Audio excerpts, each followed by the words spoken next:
আপনারা যারা আমাদের কাছ থেকে নিয়মিত সুকারি খেজুরগুলো নিয়ে থাকেন, আসলে সুকারি খেজুরগুলো অনেকে মনে করেন যে এগুলো সেদ্ধ করা অথবা এগুলো অপরিপক্ক, দেখতে কালার ভালো না। আসলে আল্লাহ তাআলা এই দুনিয়াতে মানে খেজুর, যত ধরনের খেজুর আছে এক একটা এক এক রকমের। তো আপনাদেরকে একটা ছোট্ট ভিডিওটা দেখেন। এই সুকারি খেজুর একজন মালিক তার বাগান থেকে পারতেছে। সুকারি খেজুরগুলো আসলে মূলত গাছ পাকায় এই ধরনের কালার হয়ে থাকে এবং এটি সফট হয়ে থাকে, অনেক সময় হালকা হার্ড হয়ে থাকে। তো এই সুকারি আসলে একটা খেজুরে প্রায় 4 থেকে 5 ধরনের হয়ে থাকে। অনেকে নাম দিয়েছেন সুকারি মুফাত্তাল, হ্যাঁ সুকারির উত্তাপ, নানান ধরনের নাম। তবে সুকারি খেজুর বেস্ট, খেজুরের জগতে সুকারি খেজুর বেস্ট।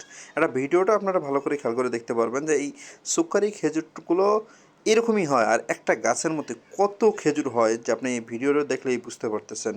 তো সবাই আলহামদুলিল্লাহ আমাদের কাছ থেকে যা সুকারিগুলো নেবেন, দেখেন আমি আপনাকে আমার খেজুরগুলো দেখাই যে ভাই এই ধরনের এই কালার হয়, কিন্তু বাস্তবে আসলে সুকারি খেজুরটা এরকম হয়। হ্যাঁ, আপনার ভিডিওর যে দেখতেছেন যে সুকারি খেজুরটা দেখেন মাশাআল্লাহ কত সুন্দর, এবং একটা গাছে কতগুলো ফল হয়, একটা গাছে কত কেজি ফল হয়। আমার এক পরিচিত ভাইয়ের কাছ থেকে আমি সুকারি খেজুরের বিষয়ে জানতে চাইছিলাম। উনি সৌদি আরবে গাছে কাজ করছেন। তো তো উনি বলতেছেন যে ভাই অসাধারণ, অসাধারণ হয়। আসসালামু আলাইকুম।